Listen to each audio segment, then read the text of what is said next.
성령과 진리로 예배하라 라는 제목으로 말씀을 나눕니다. 예수 믿는 사람들은 예배 존재입니다. 구원의 목적이 하나님을 예배하도록 하기 위해서 구원하신 겁니다. 그러니까 우리가 예수 믿고 구원받게 된 것이 바로 하나님을 올바로 예배하기 위해서입니다. 교회의 존재 목적도 마찬가지죠. 교회가 왜 존재해야 되는 것이지? 예배하기 위해서 존재하는 겁니다. 그래서 교회는 예배 공동체고 예배의 존재입니다. 그래서 우리 창대교회도 사명선언 4가지가 있죠. 복음 전파가 있고, 소그룹이 있고, 그 다음에 섬김이 있고, 그 다음에 예배가 있습니다. 아마 여러분 주보에 보시게 되면 주보 앞면에 우리 창대교회 사명선언이 이렇게 기록이 되어 있어요. 우리는 복음 전파와 하나님 나라를 확장시키며 소그룹 제자 훈련으로 성숙하며 각자의 은사로 교회와 세상을 섬기며 예배로 하나님을 경험한다. 그래가지고 4가지 목적이 있는데, 하나는 복음 전파이고, 하나는 소그룹 목장 활동이고, 하나는 섬김이며, 하나는 예배입니다.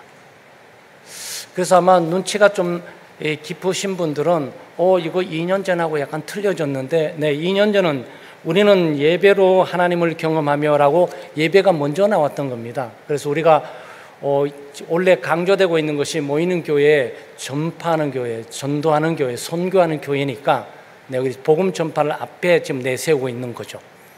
어쨌든 교회의 존재 목적, 교회의 사명이 바로 예배입니다. 그래서 교회는 예배를 잘 드려야 돼요. 네. 예배가 올바르면 공동체가 살고 또 개인이 살고 가정이 삽니다. 예배가 잘못되게 되면 하나님과의 관계가 깨어지고 모든 것들이 잘못되게 되는 거죠. 그래서 우리 창대교회 교우들은 예배에 집중해야 되고 예배에 소위 성공해야 됩니다. 예배에 성공해야 섬김도 되는 거고, 소그룹도 되는 거고, 전도도 되는 거고, 선교도 되는 거고, 가정의 복도 있는 거고, 개인의 영혼의 평안과 안식도 있는 거고, 예배가 잘못되게 되면 모든 것들이 단절되고 잘못되어지는 겁니다. 그래서 우리 개인뿐만 아니고 교회는 예배 살고 예배 죽는 거예요. 예배를 위해서 살다가 예배하고 죽는 거예요. 근데 이게 바로 교회이고 이게 기독교인입니다. 오늘 예수님의 말씀이죠. 예수님의 말씀은 굉장히 엄중합니다. 하나님의 아들 예수 그리스도께서 하신 말씀이기 때문에 이 말씀은 굉장히 중요한 의미를 가지고 있고, 무엇보다도 예수님이 이렇게 예배에 대해서 집중적으로 말씀한 내용이 없어요. 근데 이거밖에 없습니다. 그래서 신학교 예배학 시간에도 이 본문을 가지고 하는 거고, 아마 모든 교회마다 예배에 대한 본질, 예배가 무엇이며 예배를 어떻게 드려야 되는 것이며, 그리고 예배의 근거는 무엇이며, 네, 이것들이 여기에 다 함축되어진 내용들이에요. 아마 우리 교우들 가운데 이 본문 내용들이 익숙하신 분도 있고 익숙하지 않는 분도 계시는데, 오늘 우리는 다시 한번 본문을 통해서 우리는 참된 예배자인가, 우리 가정은 참된 예배하는 가정인가, 나는 교회뿐만 아니고 이 사회와 직장, 가정 속에서 나는 예배자로, 참된 예배자로 있는 사람인가, 우리 창대교회는 참으로 참된 예배 공동체인가, 우리 목장은 정말 예배 공동체인가, 우리가 다시 한번 점검해 볼 필요가 있습니다. 먼저 예배는 단순히 형식이나 의식이 아니고 바른 자세와 태도로 드리는 것이 중요합니다. 예배는 하나님과의 만남입니다. 하나님과의 교제이죠. 아마 여러분 데이트해 보시기도 하셨고 또 사람과의 만남도 해보셨겠지만 만남의 대상이 누구냐가 굉장히 중요합니다. 왜냐하면 만남의 대상에 따라서 우리의 자세와 태도가 달라질 뿐 아니라 우리의 의복조차도 달라지게 됩니다. 예배는 만왕의 왕이시고 또 만주의 주가 되시고 창조주가 되시며 또 하나님이 되시고 우리의 구원자가 되시며 우리의 방패가 되시고 또 우리의 반석이 되시며 또 우리의 소망이 되시는 하나님을 예배하게 되는 거죠. 그러니까 예배는 경외감을 가지고 참된 믿음과 은혜로 하나님을 예배하게 되는 거예요. 그러니까 예배는 하나님으로부터 받은 바 된 은혜에 대한 감사함으로 믿음에 반응하는 거예요. 그러니까 하나님의 은혜가 없으면 예배가 없는 거죠.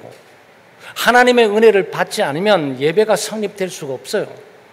하나님의 은혜를 많이 받은 사람이 그 은혜에 너무 감사하다. 나 같은 죄인 구원하시고 나 같은 존재에게 이렇게 많은 풍요로운 걸 내게 채워주시는 하나님께 너무너무 감사하다라고 그 감사한 마음을 담아서 믿음으로 찬양하고 기도하고 또 말씀에 귀를 기울이는 것이 바로 예배인 것입니다.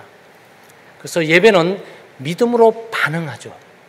왜냐하면 사마리아 여인의 지금 문제는 뭐죠? 사마리아 여인의 문제는 예배를 어디서 드리느냐는 거예요. 도대체 가정에서 예배 드려야 되냐? 아니면 스타벅스에 가서 예배를 드려야 되냐? 아니면 쉼터에서 예배를 드려야 되냐? 아니면 교회 본당에서 예배를 드려야 되냐? 참대교회에서 드려야 되냐? 온누리 교회 가서 예배를 드려야 되냐? 사랑의 교회 가서 예배를 드려야 되냐? 도대체 어디 가서 예배를 드려야 되는 거냐? 라고 예배 장소 문제를 가지고 지금 예수님에게 나온 거예요. 그럼 예수님께서 장소 문제를 잘 가르쳐 주시면 얼마나 좋겠습니까? 근데 사실은 이 부분들이 이 북쪽에도 하나님의 성전이 하나 있고 남쪽에도 하나님의 성전이 하나가 있어요. 남쪽에 하나님의 성전은 예루살렘 성전입니다. 이 정통성을 가지고 있는 바로 성전이죠. 이 북쪽에는 소위 사마리아인들, 소위 혈통적으로 완전한 유대인이 아니고 사마리아 사람들하고 함께 혼혈인으로 나왔던 사마리아 사람들, 이 사람들은 예루살렘으로 가지를 못해요. 예루살렘에 들어오지도 못하고 예루살렘 성전에 와서 예배를 드릴 수도 없어요. 너희들은 순수한 혈통의 유대인이 아니라 그래가지고 그러니까 예배를 드리고 싶고 우리 할아버지 유대인이었고 우리 어머니 유대인이었는데 아니 사마리아인의 피가 좀 섞였다 그래가지고 우리를 이렇게 차별하고 받지를 못하니 우리는 어떡하지? 그래서 북쪽에 그림심산이라 그래가지고 거기에 성전을 세워놓고 거기서 예배를 드리고 있는 거예요. 그러니까 이 여인의 마음속에는 정통적인 예루살렘 성전에 가서 예배를 드리고 싶은 소망이 있는 거예요. 네? 그래서 예수님 만난 김에 도대체 우리는 조상 때부터 그림심산에서 예배 드렸다. 근데 사실은 마음 깊은 속에 예루살렘에 가서 예배를 드리고 싶다. 도대체 예루살렘 성전에서 드리는 예배를 하나님께서 받으시냐? 아니면 그림심산에 있는 거기에 성전에 드리는 예배를 받으시나? 하나님은 어떤 예배를 받으시냐? 지금 이 장소 문제란 말이죠. 그러나 예배 본질은 장소의 문제가 아니고 예배 본질은 예배 대상이 누군지를 바로 알고 드려지는 것을 여기 말씀하고 있는 거죠. 요한복음 4장 오늘 21절 말씀에 이 산에서도 말고 예루살렘에서도 말라 아버지께 예배할 때가 이를 것이라 이렇게 말합니다. 유대인이 이 얘기를 들으면 큰일 났어요. 예루살렘 성전을 무시하고 여기 하나님이 계시고 하나님의 예배를 받으시는데 예루살렘에서 드리지 말라고? 그러니까 예수님 말씀이 뭡니까? 그림심산에 있는 성전에 예배를 드리는 것도 중요한 것이 아니고 예루살렘 성전에서 화려하게 드려지는 그 장식과 의식도 중요한 것이 아니다 얘기하죠. 왜? 하나님은 영이시니까.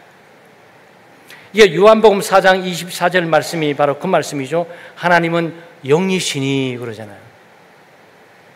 아니 그림심산에서 예배를 드려도 하나님께 예배 드리는 거고 예루살렘 성전에서 예배를 드려도 하나님께 예배를 드리는 거고 여기 본당에서 예배를 드려도 하나님께 예배를 드리는 거고, 쉼터에서 예배를 드리는 곳 하나님께 예배 드리는 거고, 가정의 골방에서 드리는 예배 드리는 예배를 받는 대상도 바로 영이신 하나님께 예배를 드리는 것이고, 창대교회에서 드리는 예배도 하나님께 드리는 예배고, 온누리 교회와 사랑의 교회 드리는 예배도 하나님께 드리는 예배고, 예배 대상이 다르지가 않다. 중요한 것은 예배 장소가 아니고 내가 누구를 예배하냐라는 것이 중요하다라는 얘기죠. 우리가 어디서 어떻게 예배를 드리는 것도 중요하지만 내가 누구에게 예배 드리냐는 것은 굉장히 중요한 거 아니겠습니까? 왜냐하면 하나님께서 예배를 받으시니까. 네, 하나님은 영이시잖아요. 그러니까 우리 여기 언니 세례 받으신 모든 분들은 학습 문답 받으실 때, 세례 문답 받으실 때 거기에 모두 나오지 않습니까? 네? 하나님에 대해서, 하나님의 공유할 수 없는 속성, 비공유 속성, 인간과 같이 나눌 수 없는 하나님만 가지고 계시는 속성, 그 중에 제일 먼저 하나님은 영이시니 이렇게 나와요. 그러니까 우리는 영이신 하나님께 예배를 드리고 있는 거예요. 이 건물에 드리는 것도 아니고 이 강단을 보고 드리는 것이 아니고 보이지 않지만 영이신 하나님께서 여기에 충만하게 임해 계시기 때문에 이 하나님은 인격을 갖고 계신 하나님으로서 우리의 예배를 받으시고 우리를 만나 주시는 분이란 말이죠. 하나님의 영이시라는 내용의 의미가 뭐죠? 어디든지 계신다는 거예요. 이게 예수님이 사마리아에 있는 여인에게 대한 답이에요. 어디서 예배 드려야 된다고? 아무 때나 예배를 드려. 가정 예배 드릴 수 있고, 직장에서 예배 드릴 수 있고, 창대교회 예배 드릴 수 있고, 화장실에서 예배 드릴 수 있고, 쉼터에서 예배 드릴 수 있어. 하나님은 영이시니 거기에 하나님께서 충만하게 임하고 계셔. 지금 말씀하고 있단 말이죠. 이게 예배 본질이에요. 물론 여러분과 제가 드리는 예배는 이렇게 순서가 장막에 나와 있고 순서 질서 있게 진행되는 것은 사실이에요. 이게 공예배니까. 그럼에도 불구하고 예배 본질은 이 질서와 순서를 따라가는 데 있는 것이 아니고 우리가 순서와 질서를 통해서 누구에게 나가고 있는지, 내 찬양을 받으시고 내 기도를 받으시고 내 헌금을 받으시는 분이 누구이신지, 창대교회 건물이 아니고 이 가운데 충만하게 임하고 계신 영이신 하나님, 보이지 않지만 믿음으로 바라보면서 그 믿음으로 주의 보좌 앞에 나가 예배를 드린단 말이죠. 그러니까 예배라는 이 단어 자체를 예수님이 굉장히 많이 쓰셨어요. 여러분, 성경의 저자들 가운데 수많은 저자들이 있지만 이렇게 예배를 짧은 내용 속에 예배 이렇게 쓰는 경우는 굉장히 드물어요. 그런데 예수님은 엄청나게 지금 많은 단어를 예배로 지금 사용하고 있단 말이죠. 그 예배는 최상의 존재, 이 땅에 존재할 수 없을 만큼 높으신 그 존재, 최상의 존재에게 최고의 것을 드리는 것이 예배예요. 그럼 보통 일반적으로 이 단어가 영어로 사용되게 될 때 뭐 여왕 있지 않습니까? 여왕이 이렇게 탁 이렇게 되면 신하들이 여왕 앞에서 무릎을 딱 꿇습니다. 무릎을 꿇고 여왕이 손을 이렇게 딱 내밀면 그 손을 딱 이렇게 해서 키스를 하게 되죠. 네. 그리고 어떤 굉장히 위험 있는 군주들은 딱 서 있으면 기어서 가죠. 신하들이 기어서 갑니다. 기어서 가서 그 왕의 몸 건들 수 없어요. 옷자락 끝에 있는 것을 딱 갖고 키스를 하는 거죠. 그럼 무엇을 의미하냐? 당신은 최상의 존재라는 거예요. 내가 감히 바라볼 수 없는 최고 최상의 존재에게 내가 내 몸 전체에 가장 낮춰서 최고의 것을 드립니다라는 것들이 이 속에 포함되어 있는 거죠. 그게 예배예요.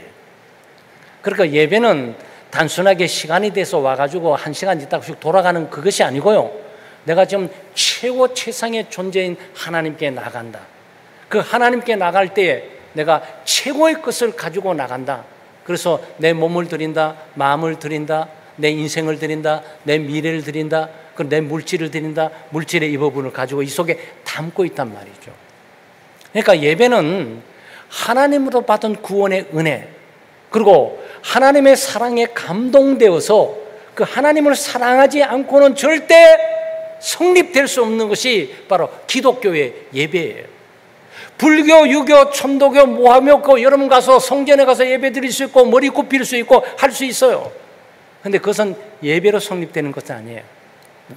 예배는 받은 바 은혜에 감사하고 감격해서, 그리고 감히 우러러 볼 수 없는 최고의 존재인, 보이지 않지만 나는 믿음으로 바라보면서 그 하나님 앞에 최고의 경외감을 가지고 나의 모든 것을 다 드린다는 자세를 가지고 나가서 드리는 거죠.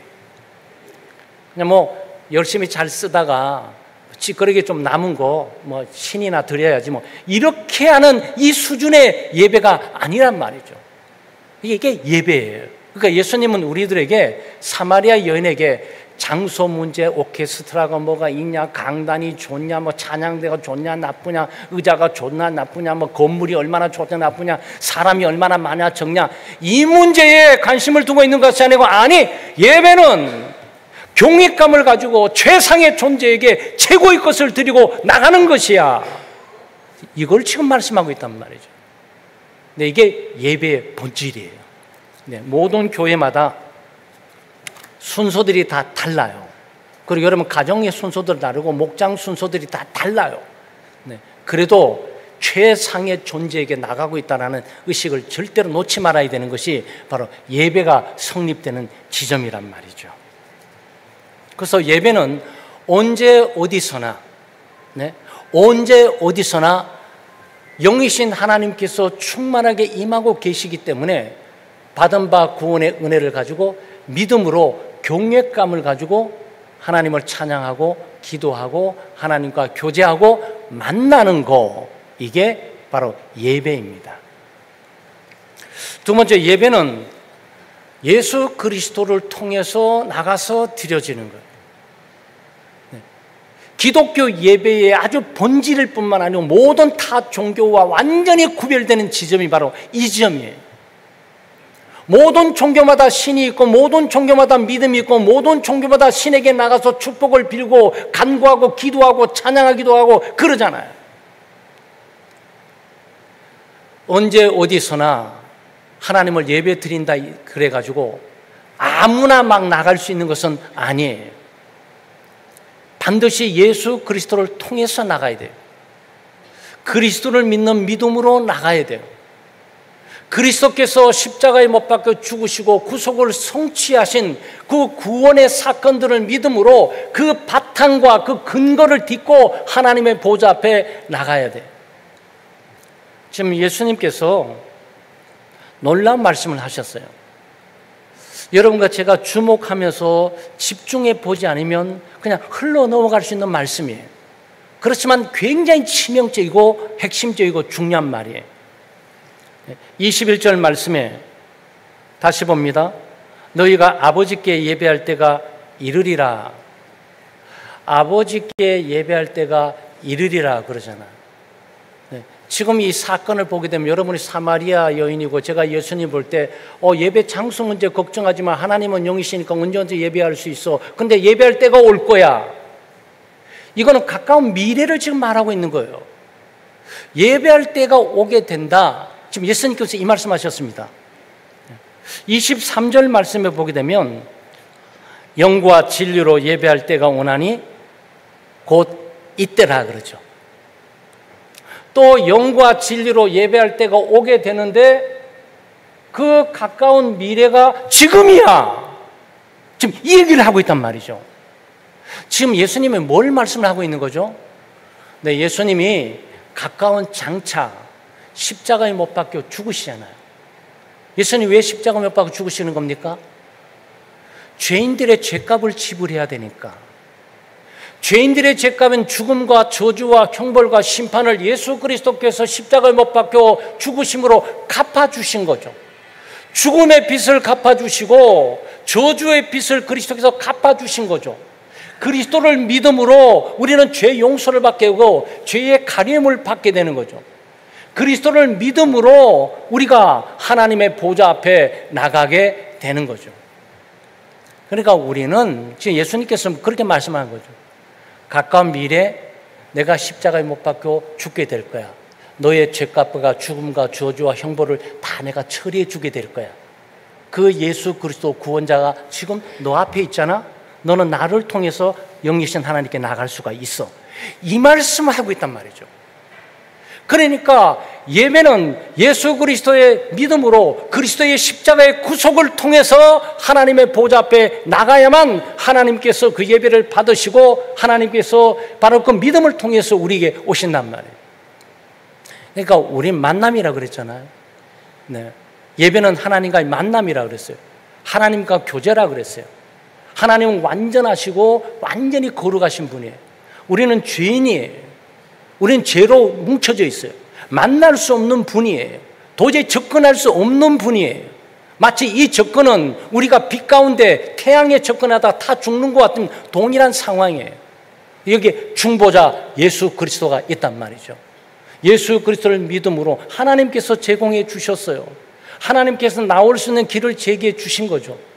예수님이 나는 길이요 진리요 생명이라고 말씀해 주신 것처럼 이 그리스도께서 내 죄값을 다 십자가에 정리하시고 치우심으로 우리는 이 사건을 믿음으로 하나님의 보좌 앞에 나가게 되고 이 나가게 되는 이 나감을 하나님께서 용납하시고 받아주시는 거란 말이죠.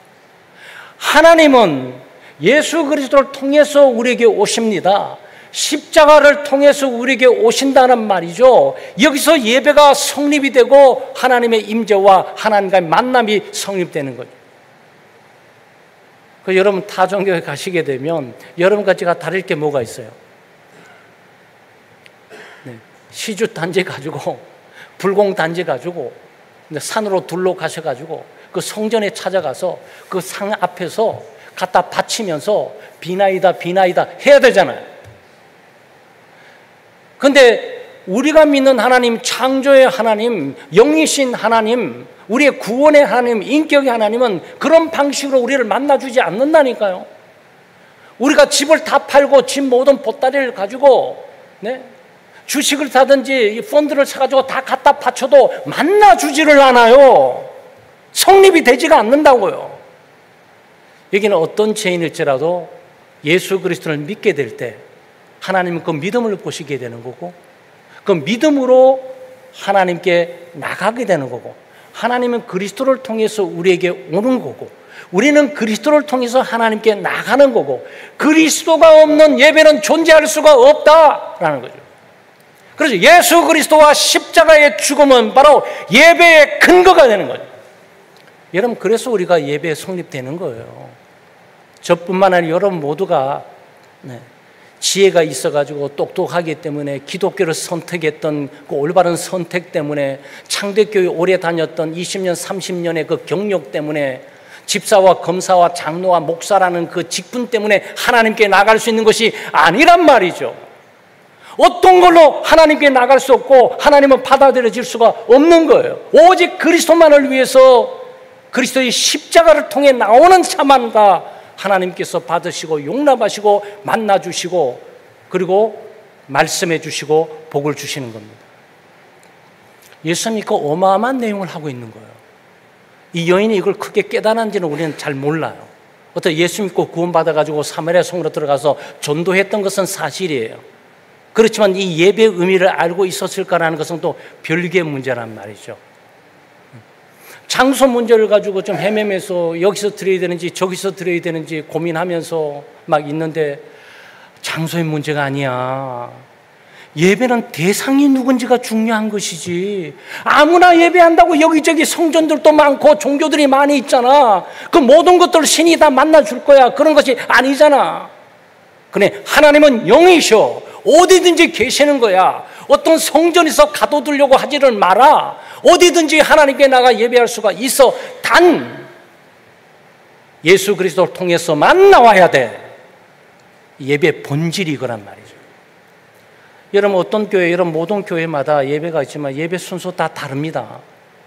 예배 순서 많이 달라요. 다른 교회 가보세요. 다릅니다. 근데 달라도 상관없어요. 하나님은 영이시라는 그분 앞에 믿음으로 나가면 되고 예수 그리스도의 십자가의 구속을 통해서 나가면 되는 거죠.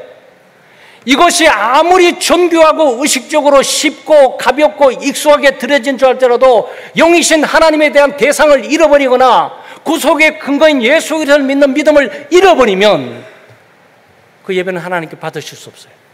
만나실 수 없죠.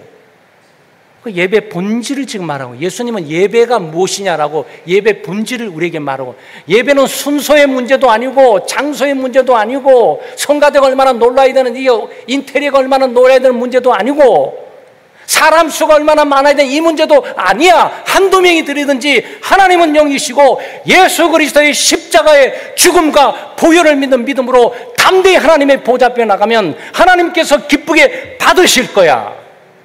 지금 그걸 말씀하고 있단 말이죠. 그러니까 여기에 예배의 자유가 있는 거죠. 그리고 그리스도를 근거로 나가지만 그냥 막 나가면 안 되잖아요. 그래서 예배는 성령과 진리로 드려지는 거죠. 오늘 4장 24절 말씀에 하나님은 영이시니 예배하는 자가 영과 진리로 예배할지니라. 이제 방법을 가르쳐 주는 거죠. 예배 대상은 누구? 하나님. 그 하나님은 누구? 영이셔. 어디든지 계시는 거야. 이거하고 예배를 어떻게 드려? 예수 그리스도를 믿음으로 드려가야 돼. 이거. 그럼 어떤 자세와 태도로 드려? 영과 진리로 드려. 그 영과 진리로 드리라는 얘기는 영혼을 갖다 드려라, 마음을 드려라 이런 문제가 아니에요. 성령의 인도함을 따라 드리라는 얘기예요. 성령의 감동과 감화심을 받고 드리라는 거예요. 네. 여러분 요한복음 3장, 지금 4장 하고 있잖아요. 그렇죠? 요한복음 3장이 뭐가 있죠? 네, 요한복음 3장에 성령의 거듭남의 역사가 있어요. 성령의 거듭남의 역사로 말미암아 성령의 내주를 갖고 있는 사람은 성령의 인도하심을 따라 성령의 감동과 감화하심으로 하나님께 예배 드려야 되는 것이야. 왜? 하나님은 영이시니까. 여러분 이 부분도 우리가 세상을 살아가면서 기독교적인 삶을 살면서요 굉장히 의식화되어 있어요. 관습화되어 있고 습관화되어 있고 의식화되어 있고 체계화되어 있고 조직화되어 있어요. 그 순서만 따라가면 모든 것이 다 안전할 거라고만 생각하는 거죠. 그런데 예수님은 예배 본질에서 그것이 아니고 어떤 순서든지 상관없이 성령의 감동으로 드려야 될 것이야. 여러분 성령의 감동되면 어떤 의미가 있습니까? 성령은 우리에게 죄를 깨닫게 합니다. 성령은 우리에게 믿음을 주십니다. 성령은 예수 그리스도에게 인도하십니다. 예수 그리스도의 구원을 바라보게 하시는 거고, 성령은 우리를 진리 가운데 인도하세요. 성령은 우리를 하나 보이지 않는 하나님을 보도록 성령께서 역사하세요. 구원의 은혜를 깨닫게 하세요. 예수 그리스도의 십자가의 죽음이 나를 위한 것임을 깨닫고 남들이 무시하고 업신여기고 조롱할지라도 나는 감동하면서 그 눈물을 흘려요. 그렇게 만드시는 누구라고요? 내 이성이 아니고 성령께서 우리 속에 오셔서 감동과 감화시키게 한다고. 그 감동과 감화 구원의 은혜를 따라서 하나님께 예배해야 될 것이야 라고 가르쳐주고 있단 말이죠. 그러니까 이것은 우리가 드리고 있는 이 순서마다 공예배의 순서는 중요한 건 사실이에요. 그러나 여기서 우리가 성령의 감동과 성령의 인도하심과 성령을 따라 이 드려지는 예배의 사이가 끊어져 있다면 그것은 슬픈 얘기가 되겠죠. 진리로 예배드려야 됩니다. 성령으로 예배드릴 뿐만 아니고 진리로 예배드려야 돼요. 진리가 무엇입니까? 하나님의 말씀이에요. 진리로 예배드린다는 의미는 뭡니까? 하나님의 말씀을 깨닫고 드려지는 거 말하는 거예요. 예배는 믿음의 반응이라 그랬잖아요. 누가 얘기하면 잘 들어야 돼요. 잘 듣고 이해를 하고 아 그랬구나. 슬퍼할 문제는 같이 슬퍼해야 돼요. 기뻐하는 내용은 기뻐해야 돼요. 잘 안 듣고 있다가 기뻐하는 내용을 슬퍼하고 울어버린다거나 슬퍼하는 내용들을 자꾸 웃어버린다거나 굉장히 심각한 문제들이 발생되죠. 그것이 상대방이 높은 사람이라면 엄청난 실수를 하게 된단 말이죠. 여러분 이렇게 생각하시면 돼요. 우리 대한민국적인 개념은 지금 많이 민주국가로 가면서 이 정부 체제들이 바꿔져서 그렇지만 왕정 체제, 전제 체제에 있었는데 왕이 있게 되는데 왕이 지금 어명을 합니다. 원래 왕 앞에 또 고개도 못 들어요. 고개를 들라 그래야 들은 거예요. 여러분 고개 좀 듣고 있잖아요. 이건 하나님의 자비와 긍휼하심을 우리가 나와서 할 수 있는 거예요. 네. 실제는 우리가 하나님 앞에 얼굴을 못 들어야 되는 거예요. 들을 수 없는 분이에요, 사실은. 일반 세상에 있는 사람들, 세상의 권력가들에게도 사람들이 얼마나 절절맵니까? 우리 있는 북쪽에 있는 통치자에 대해서도 박수 한 번 하는데 지금 우리 찬양대 박수, 하나님께 박수 이런 식으로 하다가 전부 숙청당할 가능성이 굉장히 많아 보여요. 정말 열렬하더라고. 와! 그런데 그 중에 한 명 뽑아서 그 숙청이야. 왜? 박수가 열렬하지가 못했어. 그건 뭘 말하는 겁니까? 네. 존엄에 대한 모독. 예. 그 죄예요. 박수를 안 친 게 아니에요. 열렬한 마음을 안 가진 게 아니에요. 존엄에 대한 모독. 그 끝이에요. 그는 이 존엄에 대한 일반의 통치자에 대해서 갖고 있는 내용이에요. 우리도 마찬가지 아닙니까? 대한민국의 대통령은 4년 내지 5년에 전체 통치가 보장되어 있는 사람입니다. 그냥 4년은 5년은 보장이 없어요. 어디로 갈지 아무도 몰라요. 거기 있는 동안이에요. 일시적인 거예요. 영원한 게 아니잖아요. 근데 여러분 보고 있는 내용들이 뭐죠? 전부 충성을 맹세하는 거지. 막 피를 막 흘리면서 그 사람, 나는 그 충성을 맹세하는 거예요. 그렇죠? 왜 그런 거예요? 네. 잠시 있는 권력 앞에서 그러는데 하나님이 도대체 누구십니까? 여러분 이 아침 우리가 한번 생각을 해봐야 돼요. 하나님은 누구시냐? 예배를 받으시는 분, 그 하나님은 도대체 어떤 분이시냐? 하나님은 만왕의 왕이십니다. 만주의 주가 되셔요. 그리고 영원하신 분이에요. 잠시 잠깐 권력 잡고 없어지는 분이 아니세요. 그리고 모든 것들의 주인이세요. 모든 것들을 다스리고 통치하는 분이세요. 그리고 인격의 하나님이세요. 무엇보다도 사랑의 하나님으로 우리에게 모든 것들을 아낌없이 주시는 분이 아들까지 다 주셨어요. 공기 다 공짜로 주십니다. 햇빛 공짜로 주세요. 대한민국에 전기료, 가스료 안 내고 사는 사람 아무도 없습니다. 하나님께서 공기와 햇빛이 엄청난 에너지 거녀 써도 공짜로 그냥 다 쓰게 하세요. 그런 하나님이에요. 그래서 우리가 이 하나님을 예배한단 말이죠. 그래서 우리가 예배한다고 말할 때 내가 예배하는 분은 누구인지라고 아셔야 돼요. 하나님을 아는 것이 지혜의 근본이에요. 이거 모르게 되면 모든 것들이 잘못 돌아가는 거예요. 자기가 만나는 대상이 대통령인지 장관인지 시장인지 이거 모르고 가서 만났다가는 큰일 나게 되죠. 하나님은 그런 분이십니다. 그 하나님을 예배하게 될 때 우리가 어떻게 해야 되냐? 말씀에 귀를 기울여야 된다는 거예요. 아마 여러분 보셨지만 오명이라고 말하게 되는데 뭐 농담을 한다든가 대신끼리 얘기한다든가 뭐 낙서하고 있다거나 뭘 보고 있다거나 어림없습니다. 그거는 왕이 말하기 전에 이미 저쪽에서 다 끌고 나가서 정리해 버릴걸요. 실제 사건으로. 그만큼 예배는 경건함과 거룩함이 흘러야 된다. 그런 뜻이에요. 그러니 이 어마어마한 높으신 하나님께서 우리에게 말씀하시는데 감히 우리가 그 말씀에 대해서 소홀히 여기면서 그냥 막 스쳐 지나가 그럴 수는 없다는 거예요. 그래서 하나님의 말씀을 들을 때 주의 깊게 들으셔야 돼요. 성령의 인도하심과 감동 있는 은혜를 삼하는 마음으로 말씀을 들어야 된단 말이에요. 그래도 들릴까 말까 해요. 여러분 세상에 유명한 사람들 말도 또 스쳐 지나가잖아요. 그러니 하나님의 말씀이 스쳐 지나가지 않을 수가 없죠. 그러니까 예배를 어떻게 드려야 되냐?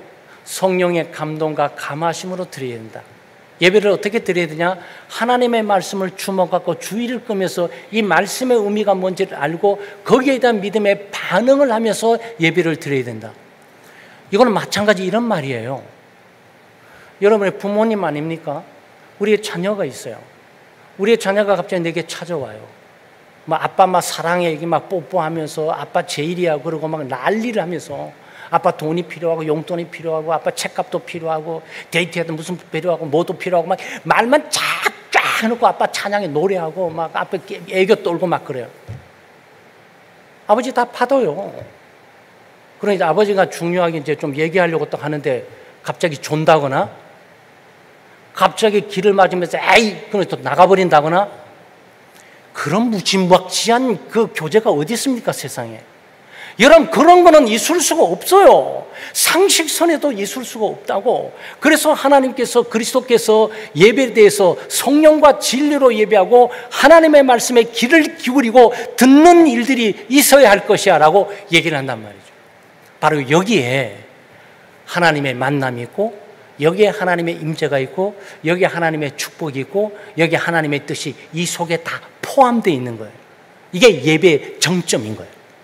헌금도 중요하고 찬양도 중요하고 기도도 중요한데 왜 설교가 그처럼 중요하냐? 진리로 예배 드리는 핵심적인 내용이 바로 여기에 담겨있기 때문이란 말이죠. 여러분, 이거 잘 하셔야 돼요. 이거는 설교를 얼마나 잘하나 못하나 것은 설교자에 관계된 일들이고, 성도들은 하나님의 말씀을 듣는 이 귀하고 존귀한 시간 30분 여러분 거의 내가지고 1시간 내서 들어지잖아요. 그냥 갈 수는 없는 거예요. 내가 여기 와서 하나님께 그냥 찬양만 하고 기도하고 헌금만 하고 툭 던져버려 그냥 갈 수는 없어요. 어떻게 살아야 되는지, 왜 살아야 되는지, 문제가 무엇인지, 이 어려움을 어떻게 극복해야 되는지, 이 상황 속에 하나님의 뜻은 도대체 무엇인지 하나님의 자녀인 우리가 들어야 되잖아요.